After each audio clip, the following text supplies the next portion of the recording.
Hello friends, स्वागत है आपका हमारे YouTube channel P next live पर। तो सभी को जय हिंद। तो आज की जो मेरी क्लास होने वाली है वह है प्रोनाउन पर होने वाली है। लास्ट क्लास में मैं नाउन के बारे में बताया था आपको। नाउन की जितनी भी टॉपिक्स हैं मैंने सभी के प्रकार जितने भी टाइप्स हैं उन सभी के बारे में डिटेल से डिस्कस किया था। अब आज जो है हमारा प्रोनाउन का टॉपिक है। प्रोनाउंस के डिफिनेशंस, उसके काइंड्स, उन सभी पर डिटेल हम लोगों की क्लासेस आज की होने वाली है।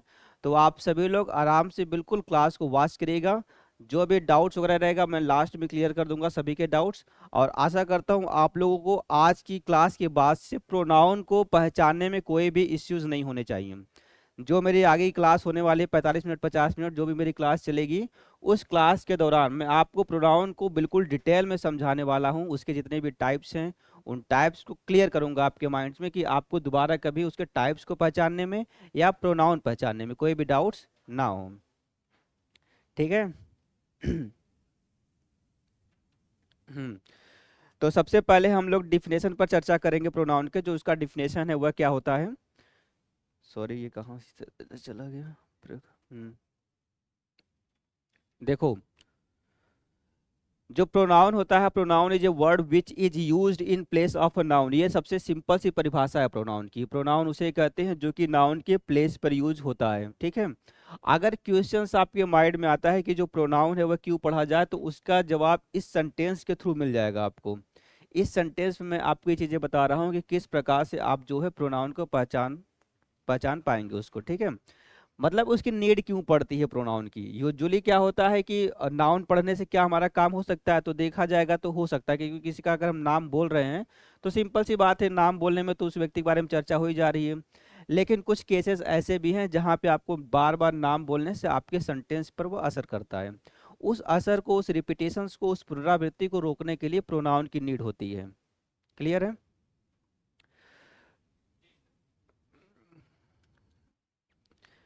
तो ठीक है। जैसे एक सेंटेंस देख लो, Virat is a cricketer, Virat is laborious, Virat is talented, Virat wife is an actress. अब देखिए यहाँ पर जो है हमें साफ दिख रहा है कि एक ही नाम जो है बार बार यूज किया गया है। विराट वर्ड का बार बार रिपीटिशन हुआ है। और प्रोनाउन का काम है इसी चीज को अवॉइड करना, इसी चीज को उसको रोकना, ताकि सेंटेंस में क्लियरिटी रहे और हम प्रोनाउन जब भी पढ़ें तो सेंटेंस की खूबसूरती को बढ़ा दे। ऐसा ना हो कि विराट विराट बोलने पे सेंटेंस ही अजीब लगने लगे। ऐसा ना हो कि किसी अन्य व्यक्ति के बारे में लोग चर्चा करना शुरू कर दिए हैं विराट के नाम से ही। क्योंकि एक बार अगर हमने विराट बोल दिया है तो हमारे पास कुछ ऐसे शब्द हैं प्रोनाउन के माध्यम से जो सेम चीज को डिनोट करेंगे और सेंटेंस को भी थोड़ा सा अच्छा बना देंगे, क्लियर बना देंगे। एक स्पष्ट सेंटेंस जो होता है वह इस प्रकार से होता है। देखो, Virat is a cricketer, he is laborious and talented, his wife is an actress. अब दोनों सेंटेंस हैं और दोनों का मतलब ऑलमोस्ट सेम है, लेकिन एक में जो है प्रोनाउन का यूज हुआ है, एक में प्रोनाउन का यूज नहीं हुआ है। वहां पे सारी चीजें जो है नाउन के द्वारा ही आपको मतलब लिखी गई है ऊपर वाले सेंटेंस में। लेकिन अगर पूछा जाए कि सही सेंटेंस कौन सा है तो आप लोग कहोगे नीचे वाला सेंटेंस सही लग रहा है। ठीक है। ऊपर वाला सेंटेंस क्या है कि है तो वह भी सही। अपने एक अगर उसका मीनिंग निकालोगे तो मे भी सही निकलेगा, मे भी क्या सही है ही है, लेकिन वह इसके अट्रैक्शन को कम कर देता है। जैसे सेंटेंस की खूबसूरती को खत्म कर देता है। सेंटेंस जो है देखने में भी थोड़ा सा, पढ़ने में कभी आप बोल रहे हो उसको बोलते वक्त ऐसा ना कि बार बार किसी और व्यक्ति का नाम ले रहे हो। एक ही नाम लेना है तो उसके जगह ही क्यों नहीं लगा सकते, सी क्यों नहीं लगा सकते, इट क्यों नहीं लगा सकते हो। ठीक है। तो ये तो क्वेश्चंस हो गया। अगर मन में आ रहा है कि वाई प्रोनाउन, प्रोनाउन क्यों पढ़े, तो ये इसका जवाब है। ठीक है। आई थिंक ये डिफिनेशन और ये एग्जाम्पल ये डिफाइन कर दिया है कि प्रोनाउन क्या होता है। आपके माइंड में इसको लेकर के कोई डाउट नहीं होनी चाहिए। अब जो हम चर्चा करेंगे उसके काइंड्स पर। जो उसका काइंड्स होता है वह थोड़ा सा हल्का सा लेंदी हो सकता है। यहाँ पे देखो, पार्ट्स ऑफ स्पीच में आप लोग विशेष ध्यान दीजिएगा इस चीज़ का कि जो पार्ट्स ऑफ स्पीच होता है वह एक्चुअल में क्या होता है, वह सेंटेंस पर डिफाइन करता है। मैं हर बार एक ही चीज़ बोलता हूँ कि वर्ड में जैसे जो वर्ड है वह किस सेंस में यूज हुआ। जैसे हिंदी है तो आप लोग हिंदी में समझते हो कि एक वर्ड की कोई मीनिंग है तो वह एक ही मीनिंग है। यूजुअली ऐसा होता है। जैसे कोई सेंटेंस है लेकिन यहाँ पे एक ही वर्ड क्रिया भी हो सकती है, एडवर्ब भी हो सकता है, एडजेक्टिव भी हो सकता है, प्रीपोजिशन भी हो सकता है, कंजंक्शन भी हो सकता है। लेकिन एक चीज एकदम माइंड में क्लियर रखो कि उसका डिफिनेशन आपके माइंड में रहना चाहिए। जैसे प्रोनाउन का डिफिनेशन अगर आपके माइंड में है कि प्रोनाउन काम क्या करता है, जब आप इस चीज को लेकर के श्योर हो तो आप उस वर्ड को छांट के बता दोगे कि ये प्रोनाउन है। जैसे प्रोनाउन का क्या काम है कि नाउन के प्लेस पर यूज होने वाला ऐसा ही सिमिलर वर्ड किसी और मतलब किसी सेंटेंस में यूज हो रहा है और वह काम कुछ और करे, जैसे ही सी इट हो गया, जैसे हिज हो गया या हिम हो गया या हर हो गया, कुछ ऐसा वर्ड है जो कि है तो प्रोनाउन लेकिन किसी दूसरे सेंटेंस में यूज हो गया और वहां पे वह कौन सा काम कर रहा है, प्रोनाउन का काम नहीं कर रहा है, मतलब नाउन को बारे में नहीं बता करके, नाउन के प्लेस पे ना यूज करके एडजेक्टिव क्वालिफाई कर रहा है या एडवर्ब को क्वालिफाई कर रहा है, किसी को भी क्वालिफाई कर रहा है, तो क्या वह प्रोनाउन कहलाएगा? वह नहीं कहलाएगा। वर्ड थे सेम था लेकिन वह जो है सेंटेंस के मीनिंग के अकॉर्डिंग वो चेंज हो गया। मे भी नहीं समझ पा रहे होगे तो धीरे धीरे जैसे जैसे जैसे क्लासेस बढ़ेंगी वैसे वैसे ये डाउट्स क्लियर होता जाएगा और लास्ट में मैं आपको ये प्रूव करके दिखाऊंगा कि एक ही वर्ड के इस प्रकार से चार पार्ट्स स्पीच हो सकते हैं, एक सिमिलर वर्ड। ठीक है, अब थोड़ा बहुत इस पे चर्चा कर लेते हैं।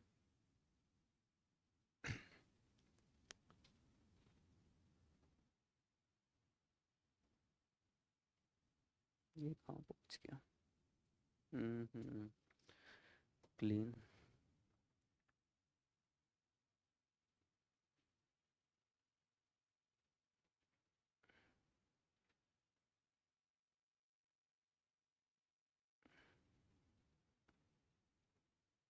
हम्म तो इसके टाइप्स आप लोग लिख लो, इसको स्क्रीनशॉट ले लीजिएगा सभी लोग, जो ऑनलाइन वाले हैं जो ऑफलाइन वाले हैं, आप लोग में भी लिख चुके होंगे इस चीज़ को लास्ट टाइम जब पढ़ा रहा था मैं ऑफ।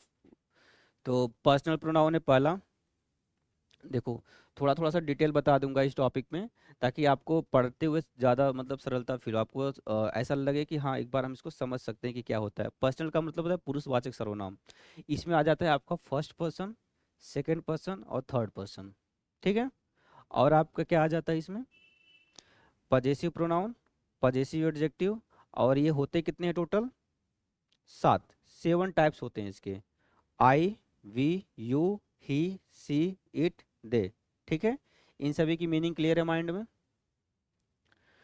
रिफ्लेक्सिव प्रोनाउन, निजवाचक सर्वनाम। देखो निजवाचक का मतलब होता है कि जब भी आप किसी चीज पर अपना अधिकार या ऑनरशिप जब आप शो करते हो तो उसको निजता बोलते हैं ना, जैसे कि ये निजी संबंध, जैसे निजी चीजें जो होती हैं वह इसी वर्ड से मिलके बना है निजवाचक। ठीक है, मतलब जब ऐसे शब्द आ जाएं जहां पे आपको अधिकार शो करने को मिले। ठीक है, इम्फेटिक प्रोनाउन, इम्फेटिक का मतलब होता है निश्चित वाचक सर्वनाम।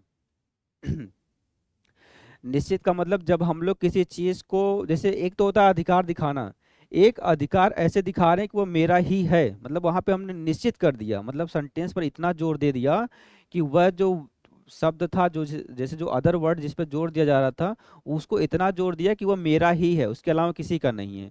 मतलब जैसे सेंटेंस को आप लोग कभी कई बार प्यार से बोल सकते हो कि ये मेरी क्लास है। ठीक है, एक बार नॉर्मल से कर सकते हो ये मेरी क्लास है, ये भी पजेसिवनेस को शो कर रहा है। लेकिन जब आप कह दो ये मेरी ही क्लास है तो क्या हो गया यहाँ पे? तो मतलब आपने निश्चित कर दिया, इस चीज को जोर दे करके बोल दिया कि हाँ मतलब मेरी ही क्लास है। अब कोई दूसरा इसमें डाउट नहीं रह गया। तो इम्फेटिक का मतलब ये होता है कि आप जब निश्चित हो जाओ किसी चीज को लेकर के, श्योर रहो। पजेसिव क्या होता है? पजेसिव का मतलब होता है कि जब आप किसी पर अधिकार करें, वही सेम चीज है, वह पजेसिव भी वही चीज शो करता है जब आप किसी पर अपना अधिकार शो करते हैं।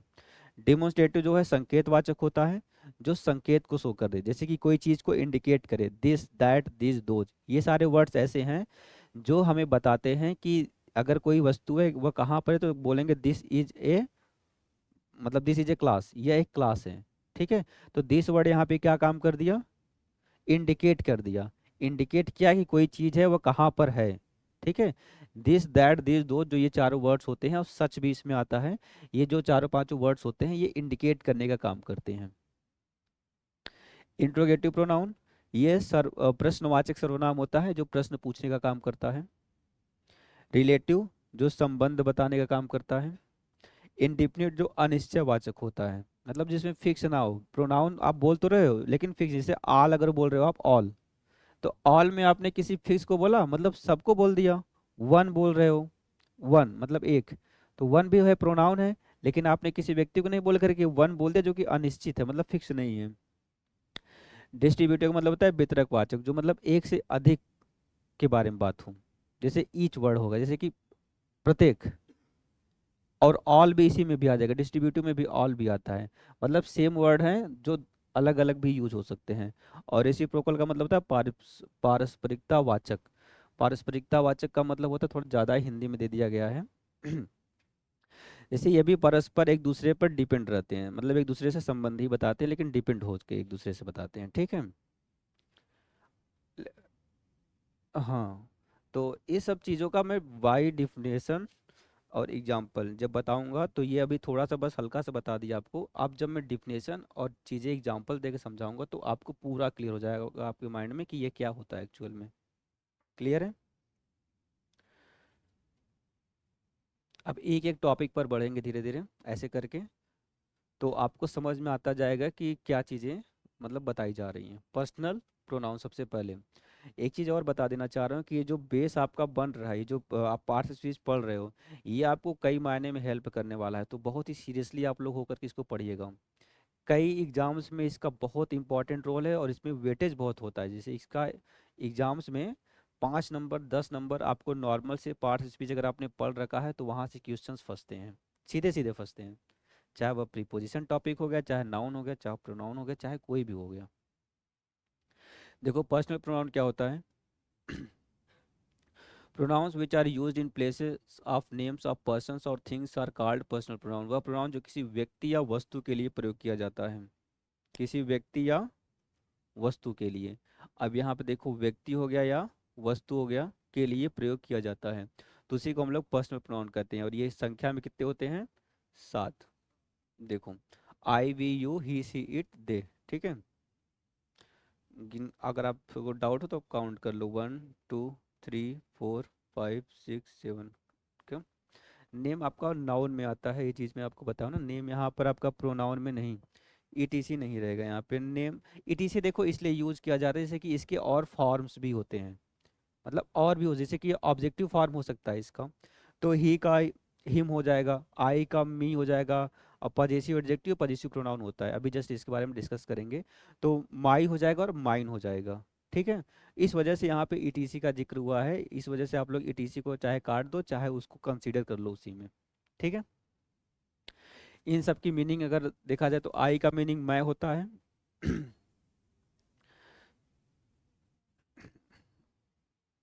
आई का मैं होता है, वी का हम होता है, यू का तुम होता है, तुम या आप दोनों हो जाएगा, ठीक है।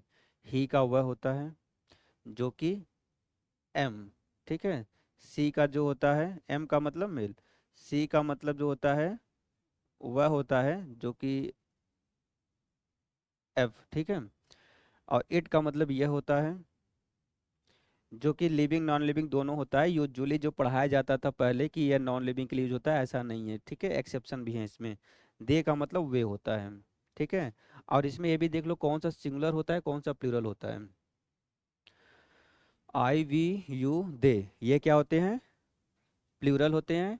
ही सी इट और नेम ये चारों क्या होते हैं? सिंगुलर होते हैं। देखो इसका भी बड़ा रोल होगा, आप लोग लिख लो ही सी इट या नेम, लिख लो सिंगुलर ये चार। और बचे जो आई वी यू दे, ये चार क्या हो गए? प्लूरल हो गए। तो इस चीज का विशेष रोल रहता है सेंटेंस में कि सिंगुलर कौन सा है प्लूरल कौन सा है। अगर आप इसको लेके डाउट में रहेंगे तो ये टॉपिक थोड़ा सा लेंदी हो जाएगा, आपको समझ में नहीं आएगा आसानी से।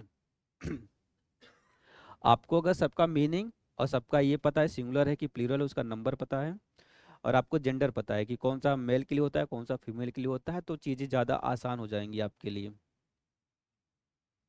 क्लियर? बढ़ते हैं इसमें थोड़ा सा डिटेल इसमें। हाँ, यहाँ से जो है चीज़ें आपको समझ में आने स्टार्ट हो जाएंगी। हम्म, देखो इसमें नॉमिनेटिव केस भी होता है, पजेसिव केस भी होता है और ऑब्जेक्टिव केस होता है, 3 केस इसमें होते हैं, ठीक है। नॉमिनेटिव जिसको हम लोग हिंदी में बोलते हैं कर्ता, अब पजेसिव जो होता है वह संबंध, और ऑब्जेक्टिव केस क्या होता है? कर्म। यहाँ संबंध लिख दे रहे हैं, ठीक है।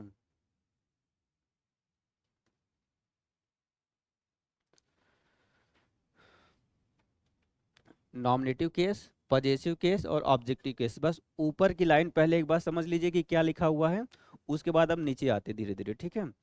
अब जो है नॉमिनेटिव केस क्या हो गया, I, we, you, he, she, it, they, ये 7 टाइप्स जो थे वह नॉमिनेटिव केस में आ गए, ठीक है। सीधे सीधे मतलब जब आप उसमें कोई चेंजेस नहीं करते हो तो वह नॉमिनेटिव केस में होता है। और ये हमेशा किस रूप में यूज होता है, एज ए सब्जेक्ट के रूप में यूज होता है। हमेशा ये किस में यूज होता है, इसको हमेशा एज ए सब्जेक्ट यूज करोगे।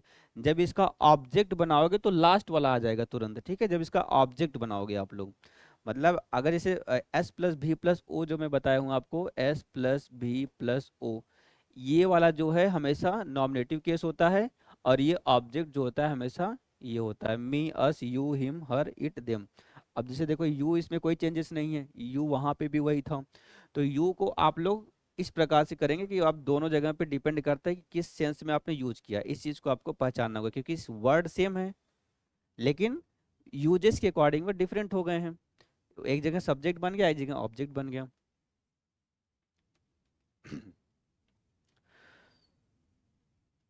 हाँ, हाँ, नरेशन हो गया, वॉइस हो गया, दोनों जगह इसका यूज है, ठीक है। नरेशन वगैरह में जैसे कि सब्जेक्ट का ऑब्जेक्ट बन जाता है, ऑब्जेक्ट का सब्जेक्ट बन जाता है, इस प्रकार से। नहीं मतलब उसमें तो नरेशन में ऐसे होता है 1 2 3 करके जो बनाते हैं एक बॉक्स, मतलब सब्जेक्ट इसके अकॉर्डिंग चेंज होगा, ऑब्जेक्ट इसके अकॉर्डिंग चेंज होगा, रिपोर्टेड स्पीच होता है, रिपोर्टिंग वर्ब होता है, उस पर ये चीज़ें अप्लाई होती हैं। अगर आप यहाँ पे ये चीज़ें बहुत आसानी से समझ जा रहे हो, फर्स्ट पर्सन क्या होता है, सेकंड पर्सन क्या होता है, थर्ड पर्सन क्या होता है, तो वहाँ पे आपको बहुत ही हेल्पफुल हो जाएगा आपके लिए। जैसे ये दोनों क्या हो गए, फर्स्ट पर्सन हो गए, फर्स्ट, ये क्या हो गए, यू, सेकेंड हो गया, बचे जितने वह सभी थर्ड। थर्ड पर्सन क्या होता है, अगर नरेशन की बात करें तो नो चेंज होता है, क्या होता है, नो चेंज, ठीक। खैर नरेशन की क्लास नहीं शुरू करेंगे, बस आप समझ लीजिए कि हाँ ये चीज़ें हमारे लिए फ्यूचर के प्रोस्पेक्टिव से भी इम्पोर्टेंट हैं। मतलब फ्यूचर में भी इसका रोल हमें मिलेगा, सिर्फ यहाँ पे समझने का मतलब है कि हमने इस चीज़ को समझ लिया है। जब बड़े कोई डिफिकल्ट टॉपिक पढ़ेंगे तो वहाँ पे ये चीज़ें उसको हमें आसान भाषा में समझा पाएंगे, ठीक है।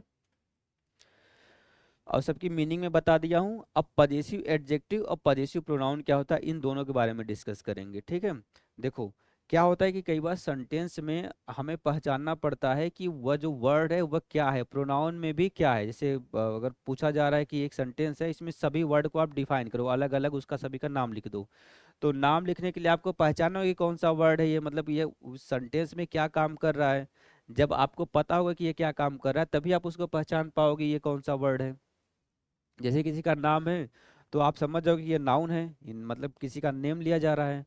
अब प्रोनाउन समझ जाओगे कि जो नाउन के प्लेस पे यूज हुआ है। लेकिन अगर पजेसिव एडजेक्टिव पजेसिव प्रोनाउन में आपको डिफरेंस लाना हो तो उसके लिए क्या करोगे, देखो एडजेक्टिव का जो काम होता है वह हमेशा क्या होता है, नाउन या प्रोनाउन को क्वालिफाई करने के लिए यूज होता है। और जो प्रोनाउन का काम होता है यह हमेशा नाउन के प्लेस पर यूज होता है। बस दो चीजें आपको विशेष ध्यान देनी है। अगर आपको डिफिनेशन पता है तो आप बहुत आसानी से समझ पाओगे कि ये क्यों, मतलब इसको सेंटेंस में कैसे पहचान पाएंगे। जैसे एडजेक्टिव सिंपल सी बात है, नाउन को क्वालिफाई करें। ऐसे वर्ड, ये सारे वर्ड जब यूज हों और उसके तुरंत बाद क्या यूज हो जाए, नाउन यूज हो जाए। क्योंकि प्रोनाउन कभी भी नाउन के साथ में यूज नहीं हो सकता है, इसका तो काम ही है कि नाउन के प्लेस पर यूज होना, तो साथ में कैसे यूज होंगे, कॉमन सी बात है। अगर जिसका काम ही है नाउन के प्लेस पर यूज होना, वह नाउन के साथ कैसे यूज हो सकते हैं। तो एडजेक्टिव और पजेसिव प्रोनाउन में दोनों में बस यही डिफरेंस है कि ये हमेशा नाउन के साथ, यह हमेशा विदाउट नाउन, ठीक है। बिना नाउन के जो यूज हो वो पजेसिव प्रोनाउन हो गया। ये सारे वर्ड माइन, आवर्स, इसमें देखो माई है तो इसका माइन हो गया, आवर है तो आवर्स हो गया, योर का योर्स हो गया, हिज का हिज ही रहता है, हर का हर्स हो गया। इट्स जो है ये होता ही नहीं है, मतलब इसका पजेसिव प्रोनाउन कभी यूज ही नहीं होता, मतलब बनता ही नहीं है। ये जब भी बनेगा पजेसिव एडजेक्टिव ही बनेगा। अब दियर का दियर्स हो गया, ठीक है। ये चीज़ें जो हैं बाई एग्जाम्पल में समझाऊंगा, जस्ट नेक्स्ट पेज पे इसको। लेकिन यहाँ पे बस आपको ये याद रखना है कि जो मैंने बातें बोली हैं बस वही आपके माइंड में रहनी चाहिए। और ऑब्जेक्टिव केस क्या होता है यहाँ पे मैंने बता दिया, जब भी आपको नॉमिनेटिव केस आई आए, आई का आपको ऑब्जेक्ट बनाना है तो वहाँ पे क्या होगा, मी होगा। जैसे कि सब्जेक्ट और वर्ब के बाद जब आपका नॉमिनेटिव केस जो है यूज होता है तो वो मी होता है, वहाँ पे वो कभी भी आई नहीं हो सकता। सब्जेक्ट वर्ब के तुरंत बाद कभी भी आई नहीं हो सकता है, हमेशा क्या यूज होगा, मी वर्ड यूज होगा। चाहे अस होगा या यू होगा, हिम होगा, हर होगा, इट होगा, देम होगा। ठीक है।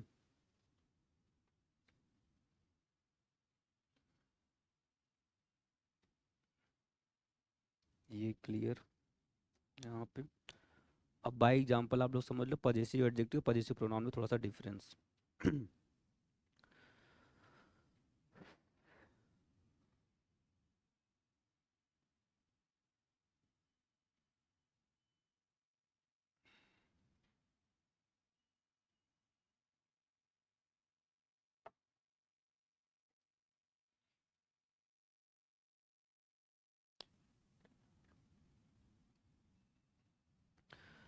देखो एग्जांपल के माध्यम से अगर थोड़ा बहुत डाउट भी होगा तो वह क्लियर हो जाएगा। देखो पजेसिव एडजेक्टिव क्या है, जैसे यहाँ पे माई है, हिज है, हर है, माई है, हिज है, ये सभी पजेसिव एडजेक्टिव हैं। ठीक है, ये सभी वर्ड के तुरंत बाद क्या यूज हुआ है, नाउन यूज हुआ है। नाउन यूज हुआ है, बुक्स भी नाउन है, माई क्लास ये भी नाउन है, ये भी नाउन, ये सभी क्या है, नाउन है। ठीक है।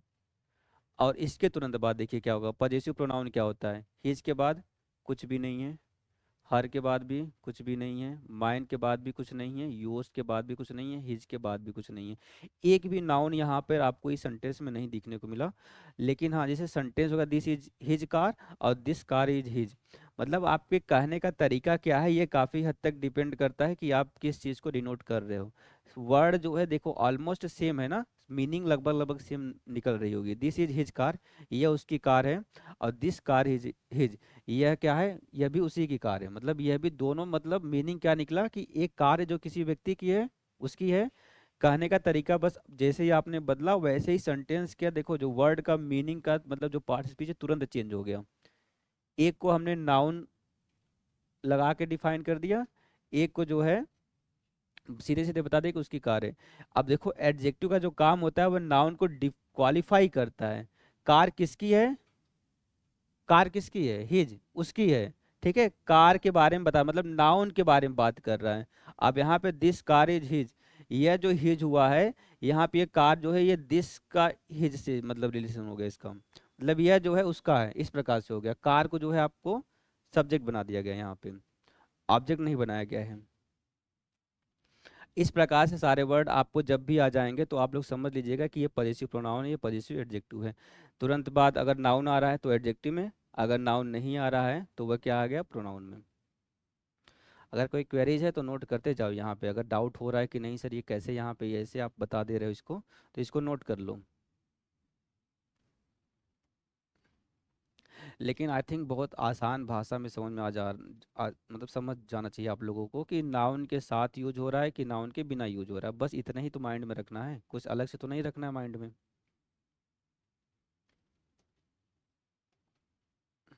देखो रिफ्लेक्सिव प्रोनाउन हो गया और इम्फेटिक प्रोनाउन हो गया। इन दोनों के डिफिनेशन के बाद इन दोनों में डिफरेंस क्या है इस पेज में हम लोग डिस्कस करेंगे। आप लोग बस इन दोनों में बस इसका एक बार आप डिफिनेशन देख लो ये होता क्या है, उसके बाद एग्जाम्पल के माध्यम से दोनों में क्लियरिटी आ जाएगी कि क्या होता है दोनों। ठीक है, देखो जैसे पहला हो गया रिफ्लेक्सिव प्रोनाउन हो गया। यह प्रोनाउन क्या होता है, pronouns which are use to reflect the action of the verb on the subject, मतलब जो एक्शन होता है किसका, वर्ब का, किस पर, सब्जेक्ट पर। तो यह डिफाइन करता है आपका रिफ्लेक्सिव प्रोनाउन को। और इसको बनाते कैसे हैं, पर्सनल प्रोनाउन के अंत में सिंगुलर में सेल्फ लगा करके तथा प्लूरल में सेल्व्स लगा करके जो प्रोनाउंस बनाए जाते हैं उसी को रिफ्लेक्सिव प्रोनाउन कहते हैं। मतलब आपको बनाने का तरीका समझ में आ जाएगा कि जो पर्सनल प्रोनाउन आपने जस्ट अभी पढ़ा है, जो 7 टाइप्स आपने पढ़े हैं, उन सभी से ही आप क्या बनाओगे, रिफ्लेक्सिव और इम्फेटिक दोनों चीजें उस 7 वर्ड से ही बनेंगी। लेकिन कैसे, अगर आपको सिंगुलर प्लूरल पता है तो आप आसानी से सिंगुलर के साथ सेल्फ, ये जो है सिंगुलर के साथ में, और सेल्व्स जो है प्लूरल के साथ में। अब इसे एग्जाम्पल के माध्यम से समझो। हिम का क्या था, हिमसेल्फ हो गया। अब हमको पता है होना चाहिए कि ही जो होता है वह किस में यूज होता है, मतलब सिंगुलर में यूज होता है कि प्लूरल में। माई सेल्फ हो गया, आवर सेल्फ हो गया, योर सेल्फ हो गया। अब ऐसा नहीं कि योर सेल्फ जो है हमेशा सिंगुलर में ही यूज होता है, योर सेल्फ भी हो सकता है। ठीक है, आप इस चीज को ध्यान दीजिएगा कि यू को जो है आप दोनों कंसीडर करते हो, कई कुछ केसेस में इसको आप सिंगुलर मानोगे, कुछ केसेस में इसको प्लूरल मानोगे। तो योर सेल्फ भी हो सकता है। क्लियर है?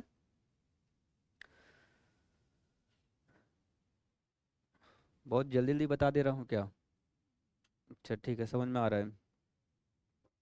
क्लियर। नहीं, कल की जो क्लासेस हुई थी, आई थिंक अगर वो सैटरडे वाली अगर आप लोगों ने देखी होगी तो ये ज़्यादा अच्छे से समझ में आ जाएगा तुरंत, बहुत जल्दी में बोरिंग लगने लगेगा। देखो, इम्फेटिक क्या है? इम्फेटिक भी सेम चीज़ का मतलब होता है। जैसे अगर बनाने की बात होगी तो आप सेम चीज़ ऐसे ही बनाओगे जैसे वह बना रहे थे, लेकिन यहाँ पे क्या होता है, ये इम्फेसाइज करता है किसको? नाउन को या प्रोनाउन को। मतलब इम्फेसाइज का मतलब लिख लो, इम्फेसाइज का मतलब होता है किसी चीज़ पर जोर देना, जोर देना, मतलब किसी पर बहुत ज्यादा अधिकार दिखाना। जैसे अ, जैसे जब मैं अभी जस्ट शुरू में बताते कि ये मेरी क्लास है और ये मेरी ही क्लास है, जो ये जो चीजें हैं, वर्ड तो सेम कह रहे हैं, मतलब सेंटेंस लगभग लगभग सेम है, लेकिन एक चीज पे हमने बहुत ज्यादा दबाव दे दिया, एक चीज को बहुत लाइटली हमने बोल दिया कि वह जो है मेरी क्लास है। तो यहाँ पे जो है आपका रिफ्लेक्सिव और इम्फेटिक में डिफरेंस, यही चीज आपको बता देंगे कि ये चीजें क्या कैसे डिफरेंस है एक दूसरे से। ठीक है।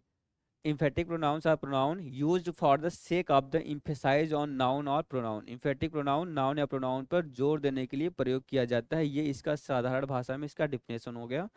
अब जो है आपको समझना है कि ये जो है डिफरेंस कैसे हैं एक दूसरे से।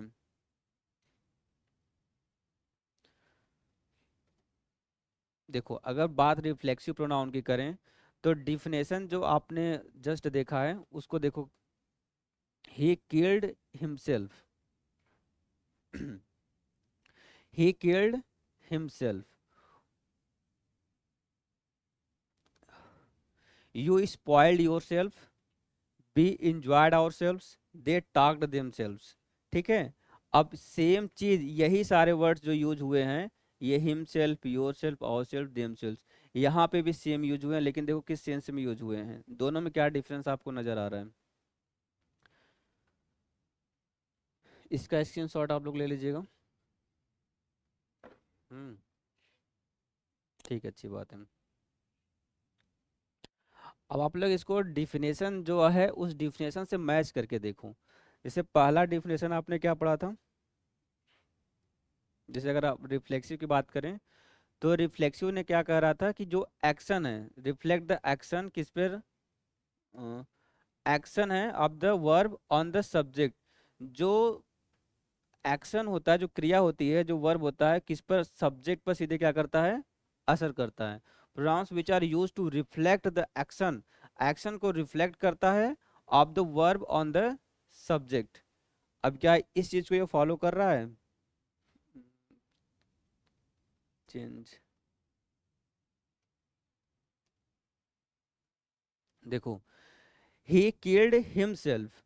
और एक चीज यह भी है कि जैसे जब इम्फेटिक प्रोनाउन जब आप लोग पढ़ोगे तो इम्फेटिक में देखो बहुत ज्यादा, जैसे कि आई माई सेल्फ, मैंने स्वयं ही, मतलब कि तुरंत उसके बाद सब्जेक्ट के तुरंत बाद ही क्या आ जा रहा है आपका? ये आ जा रहा है। मतलब सब्जेक्ट आया, जैसे आई आया, आई ने तुरंत किस पे जोर दे दिया? खुद पर ही जोर दे दिया। मतलब सब्जेक्ट जो था, जैसे I myself, they themselves, she herself. और इसमें आप लोग देखो हमेशा किसके बाद आया है?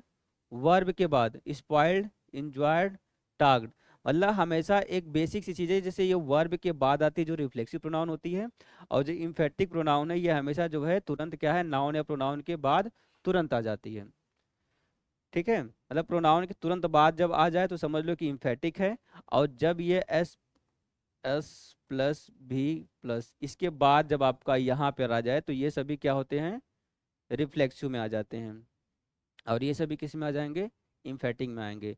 इम्फेटिक जो है ये बस जोर देता है तुरंत किस पर? जो आपका साथ में कोई वर्ड यूज हुआ है, जैसे नाउन, प्रोनाउन, प्रोनाउन यूज हुआ है यहाँ पे, तुरंत प्रोनाउन पर जोर देता है। और ये जो है मतलब वर्ब के एक्शन को रिफ्लेक्ट करता है उस पे, मतलब वर्ब का जो एक्शन है वो सब्जेक्ट पर रिफ्लेक्ट करता है। रिफ्लेक्ट करना और तुरंत किसी वर्ड पर, किसी प्रोनाउन पर जोर देना, दोनों में डिफरेंस है।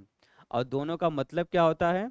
अपने आप को के अर्थ में होता है एम्फेटिक प्रोनाउन का प्रयोग, स्वयं या खुद आप ही के अर्थ में होता है। दोनों में हल्का सा डिफरेंस। जैसे ये जो है रिफ्लेक्सिव प्रोनाउन का, अपने आप को, नॉर्मल सी बात, जैसे कि ही किल्ड हिमसेल्फ, उसने किसको मार दिया? ही किल्ड, उसने स्वयं को, मतलब अपने आप को मार दिया। लेकिन यहाँ पर इम्फेटिक प्रोनाउन में जब आप डिफरेंस निकालोगे तो देखो, आई माई सेल्फ डिड दिस, मैंने खुद ही इस चीज को किया है। आप देखो दोनों में हल्का सा डिफरेंस आ रहा होगा आपको। से ही किल्ड हिमसेल्फ, उसने स्वयं को, उसने अपने आप को मार दिया। और आई माई सेल्फ डिड दिस, मैंने खुद ही इसको किया है। तुरंत बाद जो है, मतलब जोर दे के बोलना और एक नॉर्मल सा बोलना बातों को, ये डिफरेंस लाता है इम्फेटिक और रिफ्लेक्सिव में। और ऐसे सभी की मीनिंग आप निकालोगे तो आपको सभी में दिखेंगी ये चीजें। जैसे कि लास्ट देखो, यू स्पॉइल्ड योर सेल्फ, आपने स्वयं को स्पॉइल्ड कर दिया, मतलब बर्बाद कर दिया। आपने स्वयं को, अपने आप को बर्बाद कर दिया, ये नॉर्मल सा हो गया। अब देखो, सी हर सेल्फ आस्क्ड क्वेश्चन, उसने खुद से ही क्वेश्चन पूछा, मतलब स्वयं से ही क्वेश्चन पूछा, खुद से ही क्वेश्चन पूछा अपने आप से। तब यहाँ पे जो है और वहां पर जो है, दोनों में बस ये डिफरेंस है कि इम्फेटिक जोर देना, रिफ्लेक्सिव नॉर्मली सेंटेंस को बोलना। और एक चीज विशेष ध्यान दीजिएगा, ये सारे वर्ड कभी भी सेंटेंस का सब्जेक्ट नहीं बन सकते हैं। My self, your self, him self, her self, your self कभी भी किसी भी सेंटेंस में एज ए सब्जेक्ट नहीं यूज हो सकते हैं। ये नोट करके आप लोग लिख लो। नोट करके, कहीं पर अगर लिखा रहा है जैसे कि आई माई सेल्फ डिड दिस को अगर लिख दो कि my self I did this, तो ये गलत हो जाएगा। यूजुअली बोल सकते हो कि मतलब सेंटेंस, जैसे कि आपको कभी कंफ्यूज करने के लिए, अगर इस प्रकार से सेंटेंस आ रहा है कि आपको इन सारे वर्ड को एज ए सब्जेक्ट आपको सामने दे दिया गया है और आपको उसमें करेक्शन करना है, मतलब आपको फाइंड आउट करना है कि सही है कि गलत है, तो वहां पे आप लोग इस चीज का ध्यान दीजिएगा, ये कभी भी एज ए सब्जेक्ट नहीं यूज हो सकता। हमेशा ये जो है सब्जेक्ट के बाद ही यूज होता है। ठीक है। चलो, रिफ्लेक्सिव और इम्फेटिक में आई थिंक और इससे ज़्यादा बोलने की नीड नहीं होगी। अगर हाँ डाउट्स है तो वो क्लियर कर दूंगा। क्लीन। पजेसिव प्रोनाउन, ये तो वही प्रोनाउन है जस्ट अभी जो आप लोग पढ़े थे, जैसे कि पजेसिव एडजेक्टिव, पजेसिव प्रोनाउन, वहाँ पे जो चीज़ आप पढ़े थे वही सेम चीज़ यहाँ पे भी लागू होता है। मतलब जिस प्रोनाउन का प्रयोग अधिकार या स्वामित्व का बोध कराने के लिए किया जाता है उसी को हम लोग पजेसिव प्रोनाउन कहते हैं। जैसे माइन हो गया, आवर्स हो गया, योर्स, हर्स, हिज, दियर्स। अब प्रोनाउन के साथ हमेशा यही चीज़ होती है कि ये कभी भी इसके साथ में आपका नाउन नहीं यूज होगा। यहाँ पे भी वही चीज़ है, पजेसिव प्रोनाउन जो मैंने आपको स्टार्टिंग में बताया था, यहाँ पे भी वही चीज़ लागू हो रही है कि जब भी ये सारे वर्ड्स यूज होते हैं उसके तुरंत बाद कभी भी आप नाउन को नहीं देखोगे। कैसे नहीं देखोगे? जैसे कि माइन वर्ड यूज हुआ है, माइन के बाद क्या आया है? कोई नाउन नहीं है। आवर्स के बाद कोई नाउन नहीं, हर्स के बाद कुछ नहीं, योर्स, हिज, दियर्स, ये सभी प्रोनाउन तभी कहलाएंगे जब ये नाउन के साथ यूज नहीं होंगे।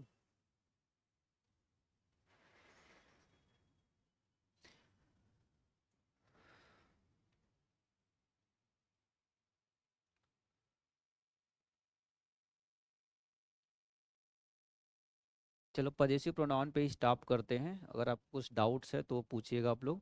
इसको यहीं पे रोक दो, ठीक है।